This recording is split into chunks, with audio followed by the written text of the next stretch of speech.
안녕하세요 여러분, 저는 Jenny예요. Hello everyone, my name is Jenny, and today we're going to be talking about the subject marker 이,가. Now the reason we have a subject marker in Korean is because sentence structure is a lot more fluid than that in English. In English, you know what the subject is because it's always at a certain spot in the sentence. This is not the case for Korean. So in order to establish 100% what the subject in a sentence is, we use 이,가. The way that we use 이,가 is we put it directly after the noun that is the subject. So if you remember in the very first video, I asked you to memorize this sentence right here. 이름이 뭐예요? 이름이 뭐예요? What's your name? Name is 이름, 뭐예요? What is? That 이 right after name is the subject marker. If the noun that is the subject ends in a consonant, you use 이. So 이름 ends in a consonant and gets 이. 안경 is glasses, also ends in a consonant, so it also gets 이. 안경이 있어요? 안경이 있어요? Do you have glasses? If the consonant ends in the vowel, that's where you use 가. So 저는 커피가 있어요. 저는, I, the topic of the sentence. 커피가, coffee, the subject of the sentence. 있어요. I have coffee. 소라 씨가 누구예요? 소라 씨가 누구예요?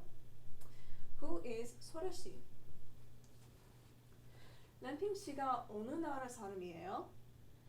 What nationality is 램핑 씨? What country is 램핑 씨 from? 램핑 씨가 중국 사람이에요. Now, you might realize that we could drop the sentence of the subject of the sentence, we could drop the subject of the sentence, and it would still make perfect sense. 램핑 씨가 어느 나라 사람이에요? 중국 사람이에요. However, for intents of practicing, you'll want to include the subject marker while you're starting to get used to it, to familiarize yourself with it. But in everyday speech, some people do drop the subject and some people will drop the subject marker. Next, Andy's having a conversation with Hans. And Andy says, 저는 여자친구가 있어요. 여자친구, girlfriend, is the subject of the sentence and gets the subject marker. And Hans she asks, 여자친구가 누구예요? Who is your girlfriend? And Andy she responds, 여자친구가 미나예요. Except Mina hears this and she gets mad. An important thing to note is that, once again, we mentioned this before, but 있어요 has two meanings. It can mean to have something or to exist somewhere. And you need to rely on context to know what they're talking about. So in this sentence, 미나 씨 is a subject. 미나 씨가 있어요. Now, we don't have the full conversation, we don't have the full context, but we can guess, we understand, I think, that the speaker is not saying that they have 미나 씨. I don't think that's what they're saying. But saying that 미나 씨 is somewhere, 미나 씨 is there, exists in a location, that makes more sense. 저는 내일 약속이 있어요. Once again, 저는, I, am the subject, are the topic of the sentence, topic marker. 내일, tomorrow.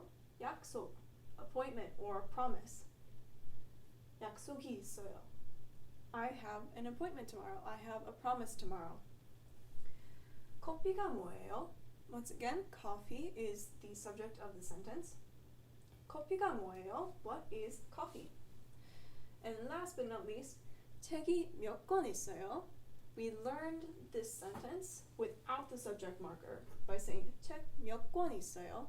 Or just 몇 권 있어요? Again, we could drop that subject and it would still make sense. 몇 권 있어요? But for all intents and purposes of practicing, we'll just keep that subject intact. 책이 몇 권 있어요? How many books are there? That is it for this video. 잘했어요. 다음에 봐요. See you next time.